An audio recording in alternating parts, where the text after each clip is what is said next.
Welcome to the Deep Dive. Today we're focusing on a really specific but crucial area, how robots learn to see and act in the real 3D world. We're moving beyond just recognizing things in pictures. And that jump from 2D understanding to 3D action, that's the big hurdle. We have these powerful vision language action models, VLAs. They understand instructions, they understand images, but they're mostly trained on 2D data. Right, vast libraries of flat images. And the result is they lack this deep, intuitive grasp of space, depth, layout, Yeah. things you absolutely need for precise physical tasks. Yeah, like picking something up without knocking everything else over. Now, people have tried tackling this, haven't they, with like depth cameras or point clouds? Oh, sure, those are the explicit 3D solutions, Yeah. but they come with their own set of problems. Sensor noise is a big one. The readings can be quite messy. And different robots have different sensors, different hardware. Plus, getting large data sets with clean, perfectly synchronized 3D information alongside the images and actions, that's really, really hard, often incomplete. So we need something else. A way to give these VLAs spatial smarts without relying on potentially flaky sensors. That brings us to today's topic, spatial forcing, or SF. It's described as a novel alignment strategy. The idea is to implicitly boost the VLA's spatial understanding during training. Okay, implicitly, so not bolting on extra hardware. Let's set our mission then. We need to break down how spatial forcing works, what kind of performance boost it gives, apparently state-of-the-art, and these claims about efficiency, like up to 3.8 times faster training. Sounds like a plan. It's quite an interesting approach. So before spatial forcing was developed, how did the researchers actually confirm this spatial deficit was the core problem? There was some kind of probing experiment. Yes, a lightweight depth probing test. They basically took standard VLAs and checked if the internal visual features, the stuff the model extracts from the 2D image, could be easily used to predict depth. Just add a little prediction layer on top and see what happens. Yeah, pretty much. And the results were quite clear. Those features, learned only from 2D images, they just didn't contain meaningful spatial structure. They couldn't reliably reconstruct the 3D layout. So confirm the VLA is kind of spatially blind without some extra help. That's a good way to put it. It showed you can't just hope the model figures out 3D geometry from 2D patterns alone. It needs explicit guidance, but maybe not from a depth camera feed during runtime. Which leads us back to spatial forcing. If the VLA's own features lack depth, and external sensors are tricky, where does the forcing signal come from? What's the ground truth? Right. SF is this alignment strategy. It works during the training phase. It essentially forces the VLA's internal visual representations to match up with or align to an external source of geometric information. Okay, so it's like teaching the VLA a new language, the language of 3D, by showing it examples during training. You could think of it that way. And the teacher providing these 3D examples is crucial. It's a separate pre-trained 3D foundation model. They used one called the Visual Geometry Grounded Transformer, or VGGT. VDGT. So this model is already an expert in 3D geometry from images. Correct. It processes the same input images the VLA sees during training, but it outputs these detailed pixel-level spatial representations. Think of it like a really accurate depth map, but richer. And these VGGT outputs become the target, the thing the VLA's features need to align with. That's the core idea. The VLA processes an image, gets its internal visual tokens. Which we know are spatially naive on their own. Then, those tokens go through a small adapter, just some basic processing like batch normalization to make sure they're comparable to the target. And then the alignment happens. Ah. That's some kind of mathematical comparison. It uses cosine similarity.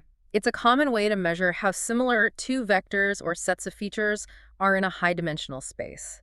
The training process adjusts the VLA's parameters to maximize this similarity score, effectively pulling the VLA's visual features towards the spatial structure defined by VGGT. And they mentioned adding positional embedding to the VGGT target. Why is that important? Yes. Because the VLA is often autoregressive, meaning it predicts things step by step, the order and position of information matters a lot. Adding positional embeddings to the VGGT spatial features ensures that this crucial positional context isn't lost during the alignment. Okay, this next point seems really significant for anyone building actual robots. Once the VLA is trained with spatial forcing, how does it operate when it's deployed? Does it still need VGGP running alongside it? No, and that's the beauty of it. During inference, when the robot is actually doing tasks, the VLA model trained with SF runs identically to a standard VLA. The VGGT and the alignment mechanism are only used during training. So zero additional computational overhead at runtime. None whatsoever. You get the enhanced spatial understanding baked into the VLA's weights without adding any extra layers or calculations when the robot needs to act fast. That's a huge practical advantage. No slowdowns, no extra power consumption. It makes it a much more viable approach for real-world systems. All right, let's talk results. They tested this heavily on the Libero simulation benchmark. What did the numbers show? The numbers were impressive. SF achieved an average success rate of 98.5% across the whole benchmark. This wasn't just good. It surpassed existing state-of-the-art methods, including both standard 2D VLAs and those trying to use explicit 3D inputs. 98.5% average is high. Did it perform particularly well in the tasks that really demand spatial reasoning? It did. On the Libero spatial tasks, it hit 99.4% success.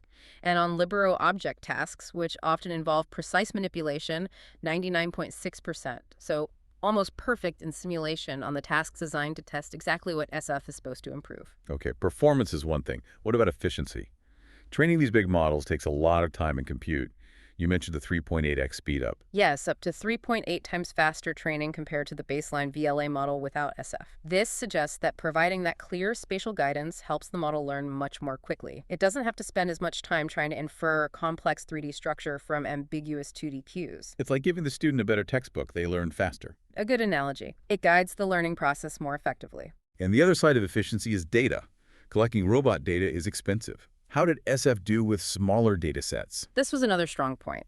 SF achieved a 75.8% success rate using only 5% of the total training data set. Compared to the baseline needing much more data to reach that same level, SF was calculated to be about 5.9 times more data efficient. Wow, 5.9x more efficient. Yeah. That could drastically lower the barrier to entry for training capable robot models, use less data, get good results faster. It certainly points in that direction. Reducing the reliance on massive data sets is a major goal in robotics AI. Now let's dig into why it works so well. The component analysis. You mentioned VGGT as the teacher. Did they try other teachers, like aligning with features from other powerful but maybe just 2D vision models? They did. They tried aligning with features from models like SIGLIP and Dino V2, which are strong visual backbones but not explicitly trained for 3D geometry in the same way VGGT is. Did that work too? It helped a bit. Alignment with those general vision features did improve performance over the baseline. But, crucially, the highest success rates were only achieved when aligning with VGGT. Ah, so it really confirms that the teacher needs to be fluent in 3D geometry specifically. General visual understanding isn't quite enough. It seems so. The quality and the nature of the target representation really matter. You need that explicit 3D structure in the supervisory signal. Another interesting detail was where, in the VLA model, they applied the forcing. It wasn't the very first layer or the very last. Correct. They experimented with applying the SF alignment supervision at different depths within the VLA's transformer backbone. The VLM backbone they used had, I believe, 32 layers. They found the sweet spot was supervising a relatively deep layer, but not the final ones. Specifically, layer 24 worked best. Layer 24 out of 32. Why there? Why not earlier or later? Well, the thinking is that the earliest layers might be too focused on raw pixels, not high-level enough features. But the very deepest layers, the ones closest to the final action output, tend to heavily blend visual information with the language command. They become less purely visual. So layer 24 is deep enough to have processed the image meaningfully, but still retains enough visual specificity to align cleanly with the spatial features from VGGT.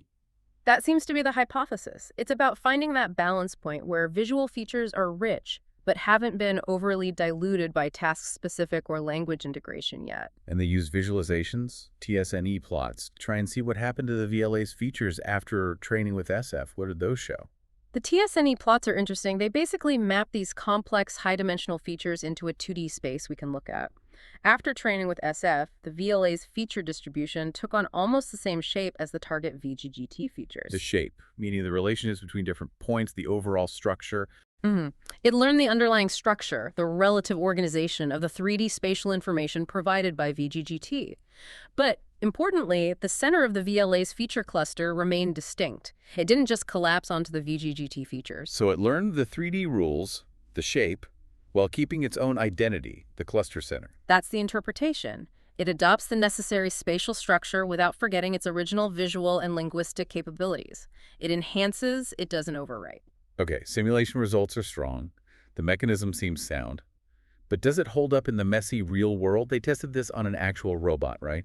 The AgileX platform. Yes, real-world validation is key.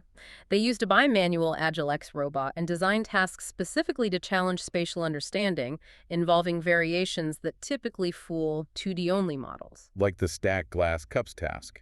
Glass is notoriously hard for vision systems. It is transparent, reflective, lots of confusing visual cues like lighting changes that aren't related to the object's actual shape or position.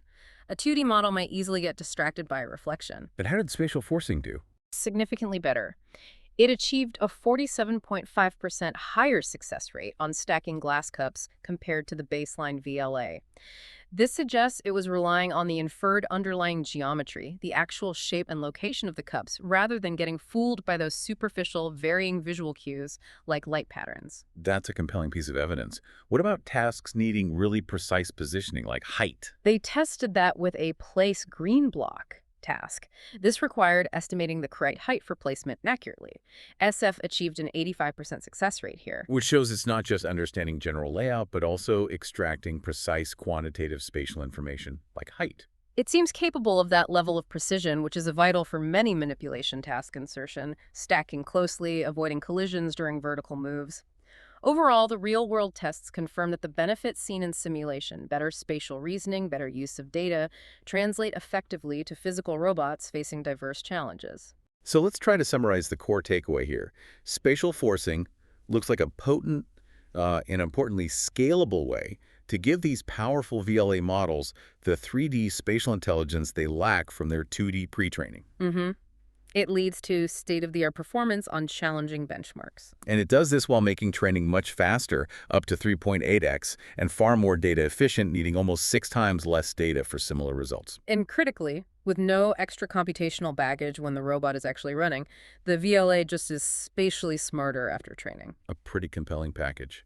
Now, for our final thought, something for you, the listener, to consider. Well, one of the really intriguing findings, I think, was where the spatial learning worked best. Remember, it wasn't supervising the input layer or the final output layer, but that specific intermediate layer, layer 24.